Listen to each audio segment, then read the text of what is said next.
running for their lives.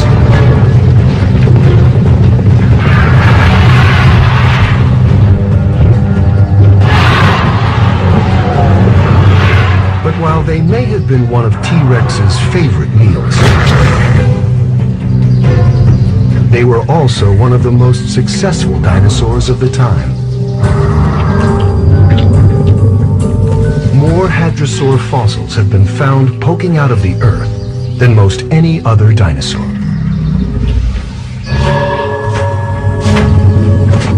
This particular hadrosaur, though, is special, if not in life, then in death.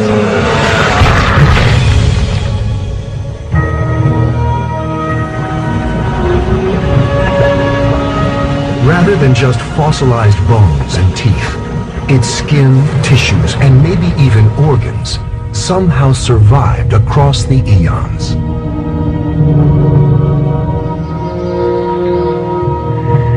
It's as if the animal locked eyes with some Cretaceous-aged Medusa and turned to stone. This is a dinosaur mummy, one of only a handful ever found. To Dr. Phil Manning of the University of Manchester, England, who's been leading the research on the find, it's the opportunity of a lifetime. Dinosaur fossils are usually isolated bones. Occasionally we're very lucky and get a partial skeleton, and exceptional circumstances we get a complete skeleton articulated. That is the absolute 10 out of 10 for a dinosaur. Dinosaur mummies come in off the scale. These are so rare. So rare, and so brimming with scientific promise, that even a single dinosaur mummy has the potential to change our understanding of all dinosaurs. So far, the fossilized dinosaur bones of natural history museums, sometimes as little as a tooth or an arm, have told scientists like Manning practically everything they know about these extinct reptiles. From their skeletons, they know how big they were. But without tissue and flesh to fill them out, they don't really know how the animals looked.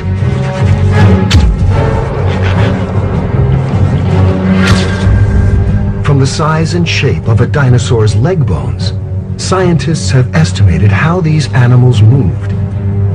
But without muscles, they can't know how fast. By comparing the bones of some animals with others, we have discovered some 300 different species of dinosaur. But without genes and proteins, we can't say for sure how they came about or what they evolved into.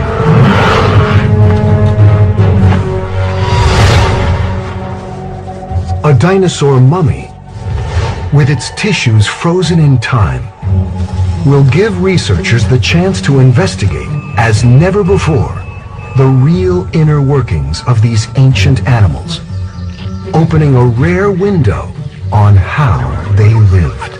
It is quite fair to say that our dinosaur mummy makes many other dinosaurs look like roadkill, simply because the evidence we're getting from our creature is so complete compared to the disjointed sort of skeletons that we're usually having to draw conclusions from.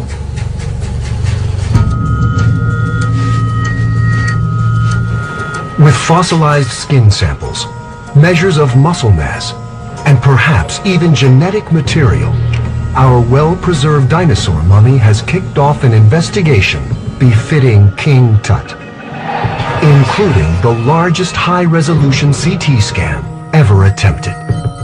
With a live animal, you can dissect, you can open the body cavity, shove your head in, have a look at the gore. Great! You can't do it when it's been mummified and is made of stone, which ours is. The massive X-ray source owned by NASA and run by Boeing to detect flaws in space shuttle parts may expose anything from what these dinosaurs ate to how they moved to the number of chambers in their hearts. But before before we get closer to unlocking any of these secrets, we have to rewind back to the beginning. It's called the Hell Creek Formation. But to paleontologists, this part of North Dakota is pure heaven. All those dinosaurs that led happy, fruitful lives here on these ancient floodplains also died here.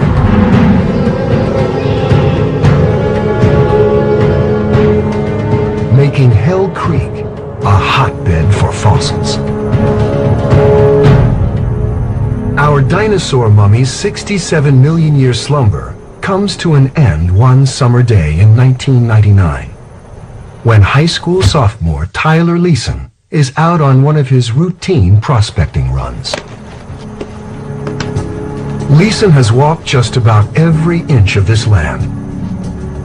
It's been in his family for decades, and he's been hunting fossils on it since he was practically a toddler. As a teenager, he has already headed 20 dinosaur excavations. Even so, nothing could prepare him for what he finds protruding from that rocky hillside. I followed the bone fragments up the little gully, and I saw 2 spinal bones sticking out of the hill. That's not the unusual part.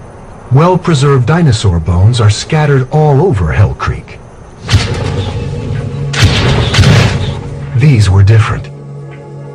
They were together, they were articulated, so they were in the correct order, as in life. And that in itself is quite rare. Leeson rounded up his crew and began excavating the site. Removing more and more rocks and dirt, he realized there was a whole lot more to these fossils than just bones. I knocked off a little piece of what I thought was just sandstone, and I looked at it, and it had a weird pattern to it. And so I brought the piece of sandstone back to the lab, and after hours and hours of slowly brushing it, the scales started to appear. Leeson held in his hands the scaly skin of an animal that had been extinct for 65 million years. Even more intriguing, that skin retained its 3D shape. The skin hadn't collapsed in around the bone. And at that point, I knew that we had a 3D dinosaur mummy. I was absolutely thrilled.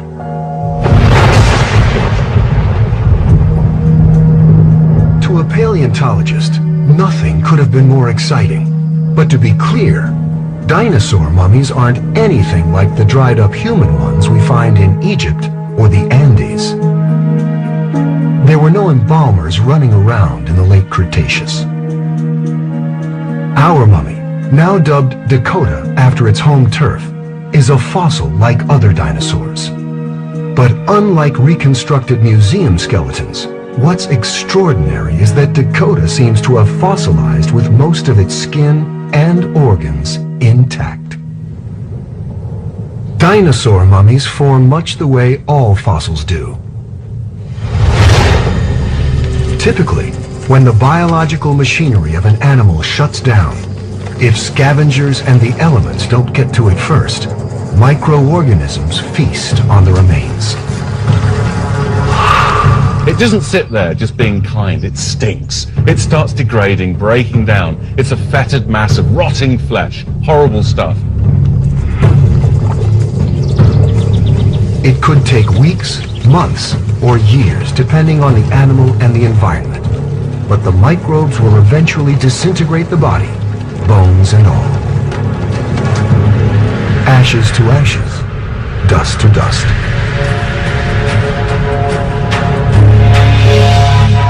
Now, obviously, this isn't the case with fossils. Usually, we find fossils in what's called sedimentary rock. Rock formed out of sediments, things like mud and sand. things you'd expect to find on a floodplain. Which explains why Hell Creek is so fruitful. In most cases, the animal dies and gets covered over by sediments very quickly, often at the bottom of a lake or river. Underwater, the decaying process slows down, and hard things like bone and teeth get preserved for thousands of years. Enough time for geologic scale forces to take over. Through the eons, sediment piles up, gets heavier and heavier, and tissue gets replaced by mineral. In the end, the fossil that's left has only traces, if any, of the original material. It has the same shape, even texture, but chemically, a fossil is a rock. And so is our dino mummy. This piece is the very first skin fossil that we found out at the mummy site. How Dakota's soft part survived is still a mystery. Perhaps its skin turned to leather, protecting it before it could decompose. All we can say is that somehow its tissues avoided rotting away long enough to fossilize along with the bones.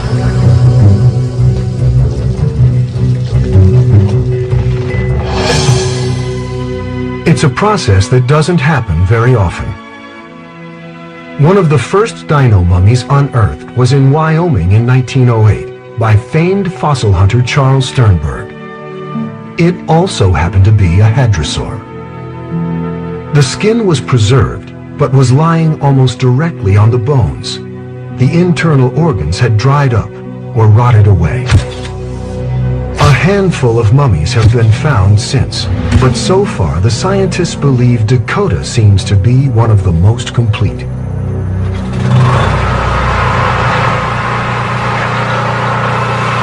Once Leeson realizes he has a dino mummy on his hands, the excavation goes into full swing. That's okay. Am I on? Yeah, you're right on. All right, here we go. There used to be a whole gumdrop-shaped butte that was about the height of my head, approximately, just over the rock right there.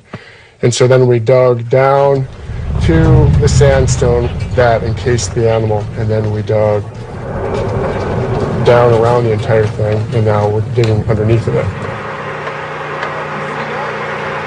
Leeson soon catches glimpses of the amazing skin and toenail material, and isn't about to take chances with what he believes to be the best preserved dino mummy ever found.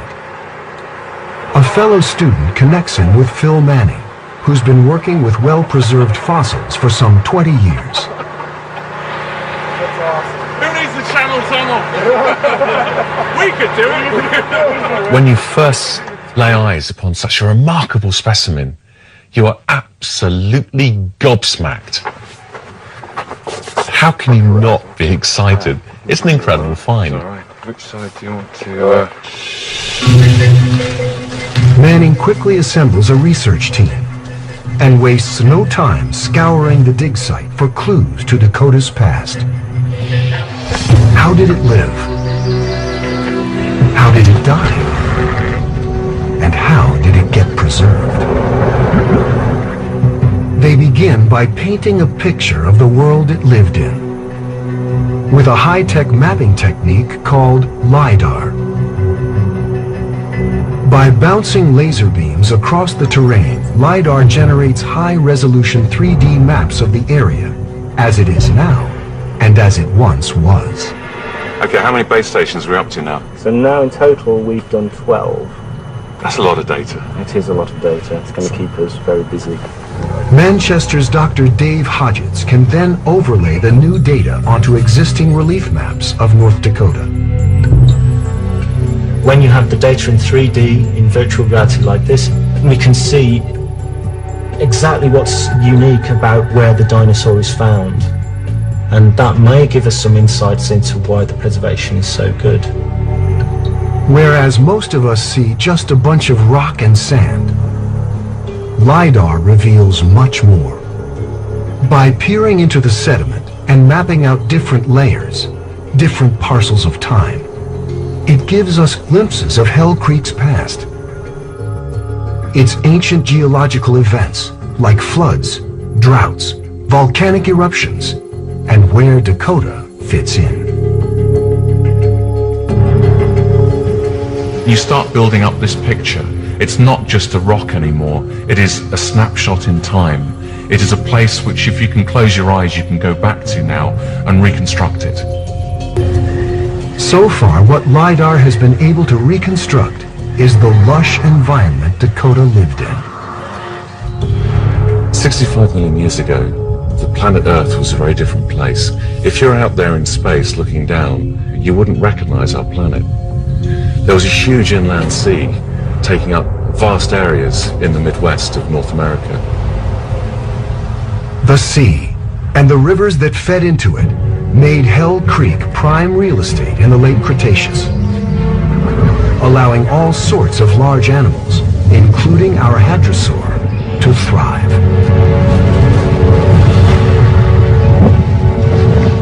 Over the eons, the dinosaurs died off, the rivers dried up, new land formed and eroded away. But we still find traces of that old, wet West. LiDAR indicates a large river cut through this area, within 30 meters of Dakota's final resting place. If it had moved just this 100 feet, it would have completely wiped out our fossil.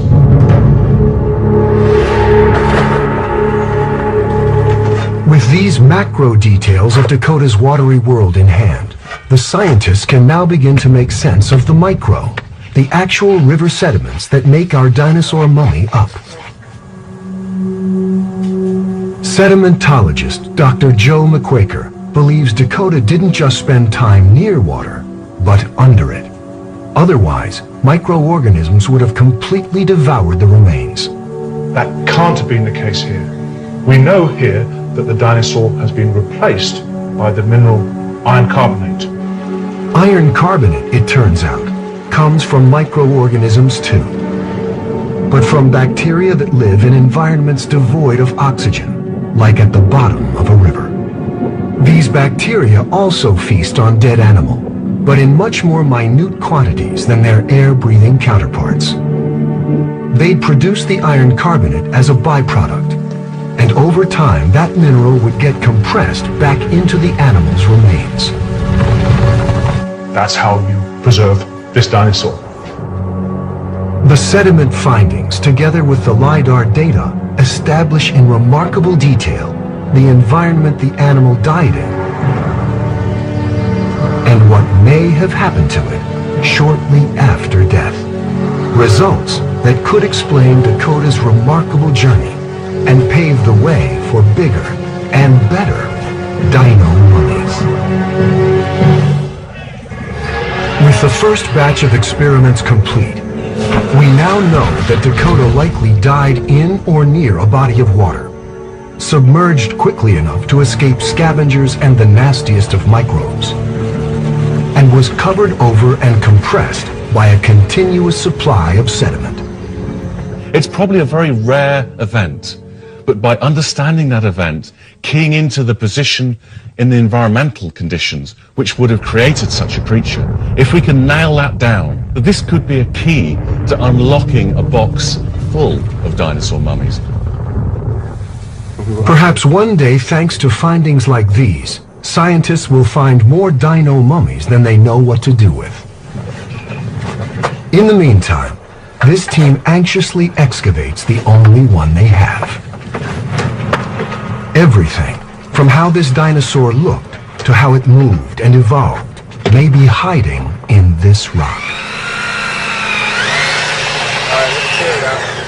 But before they can unlock any of these secrets,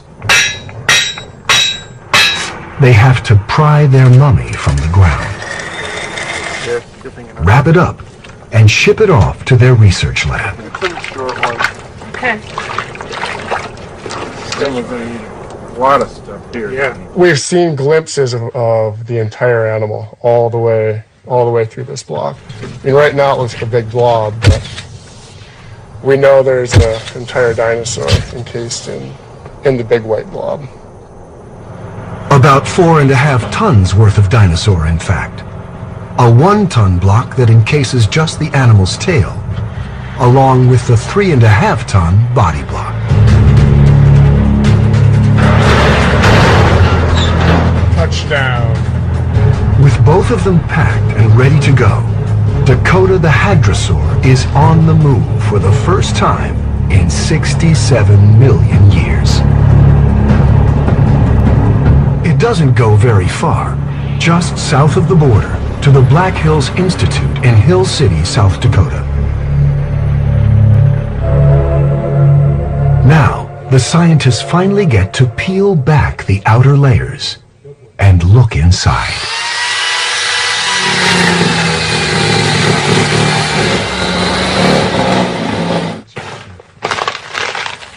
To most of us, it's a massive hunk of rock. Yes. It's a dinosaur.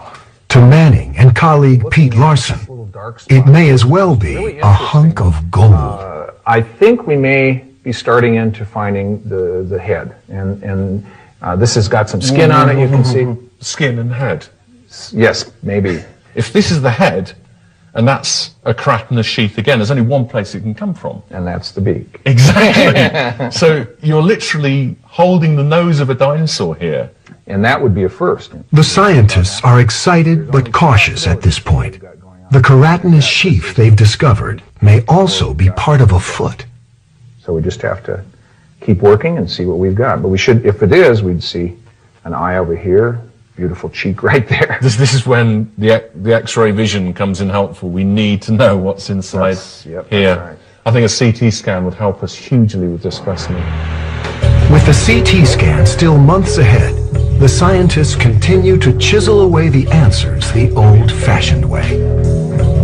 A painstakingly slow process on such a well-preserved specimen. You're going down millimeter by millimeter, and we're trying to find the soft tissue before we go through the soft tissue. And so that's particularly challenging. They soon discover that the right side of the dinosaur, that's the exposed side here, isn't as well preserved as they had initially hoped. There is no skin or tissue surrounding the bones in the chest or the base of the back. And whether that's from scavengers or whether it's from a prey animal taking a huge chunk out of the back of our animal, causing its death, the jury is still out. We've had 150, nearly 200 years of people looking at this particular animal saying that's what it looks like. We've been wrong. If we're wrong with hadrosaurs, we could be wrong with many other groups. We could have a T-Rex with a double chin for all we know. As more and more specks of rock get carefully chipped away, Dakota gives us a more complete picture. Etched into its arms and tail, alternating bands of large and small scales provide telltale signs of how this animal may have really looked. We find similar size changes in modern-day lizards, where each change is associated with a different color. The same may hold true for this hadrosaur. This possibly indicates that we have almost a striped camouflage pattern on some parts of our animal, which is very exciting. Because up until now, that's been conjecture. That's been based upon artistic interpretation.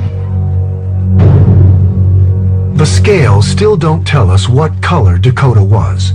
That was swamped by the color of the sediments that fossilized it. But with a little poetic license, we can now say for the first time that rather than a single solid shade, the animal likely sported a distinct display of stripes.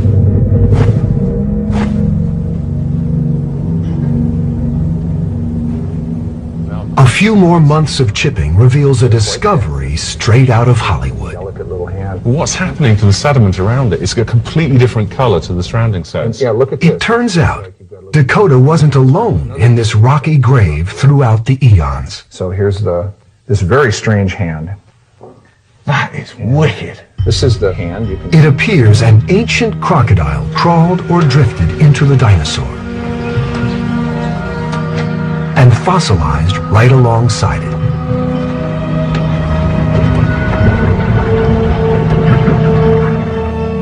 Crocs were common during the Cretaceous, having already been chomping on fish and small animals for nearly 150 million years. To find an association of two organisms from over 65 million years ago is rare in the fossil record, and it's so rare for vertebrates, I can probably name the other examples.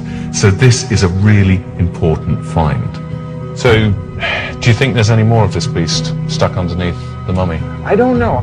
Once again, it will take the CT scan to determine why and how the croc got there. But once the team's shaken loose all they can from the surrounding rock, it's time to look deeper into the fossil itself to see if the very living tissues that once brought the large reptile to life are still trapped inside it. After 67 million years, Dakota is more rock than dinosaur. But if there's still skin, if there's still toenail and bone, might there still be traces of the original animal left? Like the very molecules that make a dinosaur, genetic material like protein and DNA. When you find something that has the potential to preserve organics, that is truly remarkable. So for the science of paleontology to say it's exciting would be the understatement of the century. To find out if any organics still lurk within Dakota, Tyler Leeson hand-delivers samples of the animal to Manning and his team in England. Are these the precious These cargo are brought over? very careful. Soft tissues that can be the perfect reservoir for organic material. This is essentially a toenail, a clipping of a toenail. Dinosaur toenails. Now, geochemist Dr. Roy Wogelius is about to determine what, if any, of the real Dakota still exists. What I propose that we do is that we take some of this relatively precious material and actually dissolve it. How much do you have to dissolve? How much dissolve the mummy? How much of the mummy are you going to dissolve? This is smaller than the dotted part of the semicolon, the quantity that we need. DNA is a long shot at this point. It doesn't survive outside a living organism for more than a few minutes, let alone millions of years. However, DNA encodes for proteins. Proteins are pretty tough, and the proteins of a specific animal can be very, very specialized to that type of animal. Which means researchers can use protein to track a species' ancestors. Early reptiles in the case of dinosaurs, or its descendants, like birds. Birds are the direct descendants of predatory dinosaurs. If we find an avian protein within a hadrosaur, suddenly it draws them all that more closer to their distant relative, the predatory dinosaurs. Indicating the hadrosaur line of dinosaurs would be much more bird-like than we ever thought. Wogelius is testing for a particularly hardy protein called beta-carotene, which is found in both reptiles and birds. He isolates the protein from a goose feather and blasts it with infrared light to generate its unique fingerprint or spectrum. He then repeats the procedure on the dino mummy samples. You can see that this spectrum from the feather has some similarity to the spectrum that we've taken from the sediments near the dino mummy. A match indicates that some of Dakota's 67 million year old genetic building blocks still dwell in the rock. The preliminary results look to me as though you do have beta-carotene preserved in the skin sample. Now, that's goosebumps time. That's amazing if that's the case. It's a promising first step. But the team is cautious. They could be detecting only fragments of a once complete protein or contamination from other organisms. To be sure, they send the samples on to a molecular imaging center down the road in Manchester. We are frustratingly close to finding what any paleontologist dreams of finding, and that is original proteins within the organism they're studying. We are very, very close. We have got the cigar, but it is not quite lit yet. While they await an answer, the tedious work of chipping and scraping and brushing away the ancient rocks surrounding Dakota now kicks in full force in preparation for the big CT scan. One major hope is that much of the tissue and muscle that separated its outer skin from its bones within has fossilized in place. If scientists can quantify how much muscle mass there is, they can, for the very first time, realistically portray how a dinosaur moved.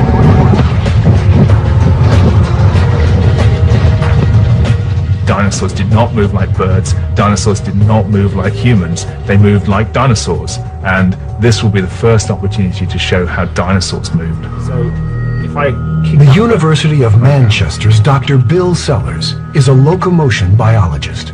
He spends most of his time designing complex computer models that describe how living creatures get around. He now plans to apply the same techniques to large, extinct animals. It is a problem, but physics hasn't changed. Muscle is exactly as strong as it always was. Bones are very much the same as they always were. Newton still rules. Which means whether an animal is extinct or not, based solely on the size and configuration of its muscles and bones, Sellers' supercomputer can find the quickest way to get the creature from point A to point B. Considering the almost infinite combinations of moves involved in achieving this, it takes a lot of processing power to determine how best to do it, even on a human model. So you start off with a random set, and it's just like a one-year-old learning to walk. You have to make a few mistakes.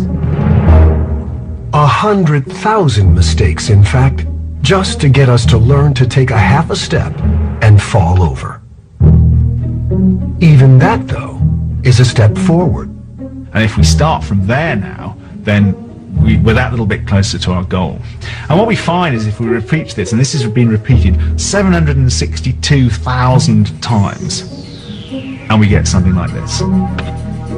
After a million more attempts, we're skipping along.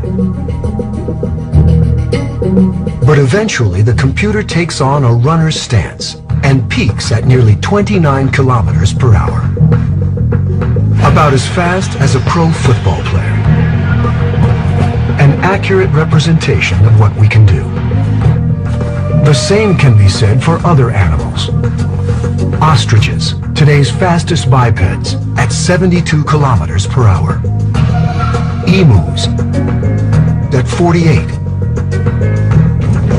Horses, at over 80. And since the computer's predictions for living animals work well, the scientists expect the same to hold true for extinct ones. All Sellers needs is dinosaur data to feed into his machine. The 3D structure is absolutely key. It's the one bit of the puzzle that we don't have. We know how big they are. What we don't know is how muscly they were. If you have a skinny dinosaur, it's not going to walk as fast or run as fast as a really muscly dinosaur. While Sellers awaits the CT results to finally tell this story in full, he trains his models using estimates of Dakota's muscle mass from modern crocs and birds. And gets skeletal dimensions by laser scanning the bones of another young hadrosaur of similar size. Once again, point B. Considering the almost infinite combinations of moves involved in achieving this, it takes a lot of processing power to determine how best to do it, even on a human model. So you start off with a random set, and it's just like a 1-year-old learning to walk. You have to make a few mistakes. 100,000 mistakes, in fact, just to get us to learn to take a half a step and fall over. Even that, though, is a step forward. And if we start from there now, then we're that little bit closer to our goal. And what we find is if we repeat this, and this has been repeated 762,000 times, and we get something like this. After a million more attempts, we're skipping along. But eventually the computer takes on a runner's stance and peaks at nearly 29 kilometers per hour. About as fast as a pro football player. An accurate representation of what we can do. The same can be said for other animals. Ostriches, today's fastest bipeds, at 72 kilometers per hour. Emus, at 48. Horses, at over 80. And since the computer's predictions for living animals work well, the scientists expect the same to hold true for extinct ones. All Sellers needs is dinosaur data to feed into his machine. The 3D structure is absolutely key. It's the one bit of the puzzle that we don't have. We know how big they are. What we don't know is how muscly they were. If you have a skinny dinosaur, it's not going to walk as fast or run as fast as a really muscly dinosaur. While Sellers awaits the CT results to finally tell this story in full, he trains his models using estimates of Dakota's muscle mass from modern crocs and birds. And gets skeletal dimensions by laser scanning the bones of another young hadrosaur of similar size. Once again, the search begins.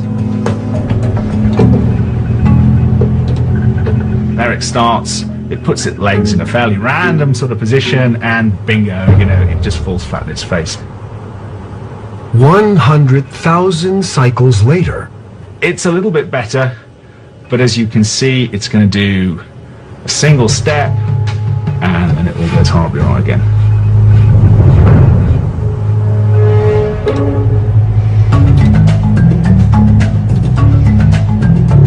After 100 million tries, our hadrosaur can finally stay on its feet and cruise along at about 45 kilometers per hour. Not quite as fast as a galloping horse, but it's really a pretty creditable speed for something as large as our hadrosaur. If I start the cycle. And with the help of an additional piece of software called Dinomorph, Sellers and his colleague Kent Stevens can take this run cycle beyond speed. More estimates from fossils and modern animals allow the program to account for details like center of mass and range of motion in the joints, and reveal the creature's form and posture. We want to know whether these dinosaurs were very sort of Godzilla-like and upright, or whether they were very horizontal.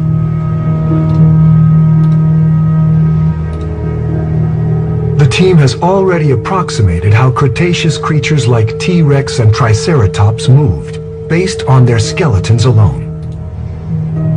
Now, the scientists hold their breath for the CT results, which will for the first time allow an animal to run as it did 67 million years ago.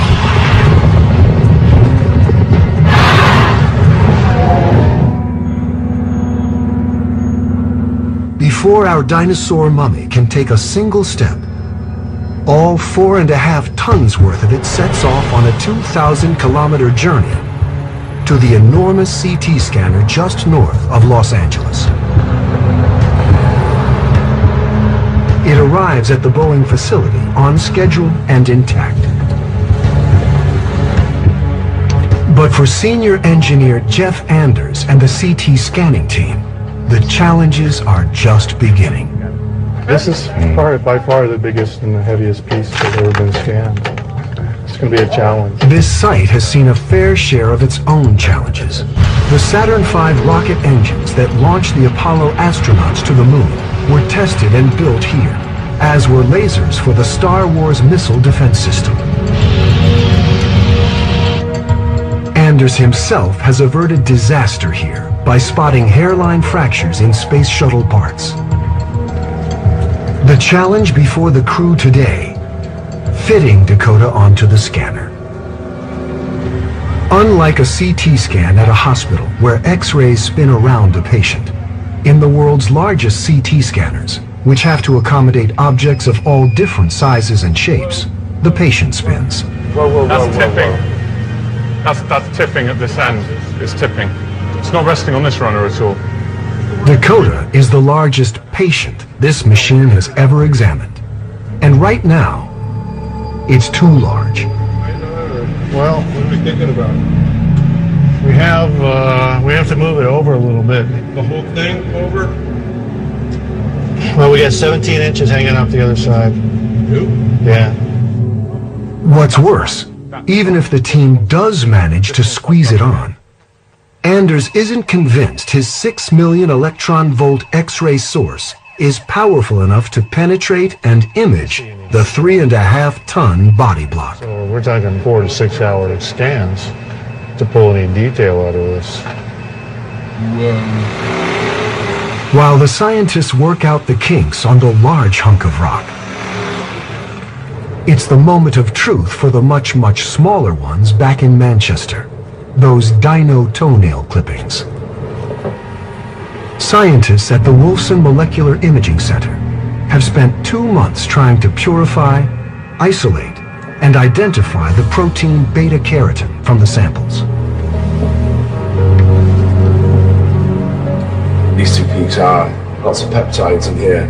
After months of anticipation, they have good and bad news for Manning. So looking at the gels, you're saying, have we got organics or not? We can't identify anything as a protein.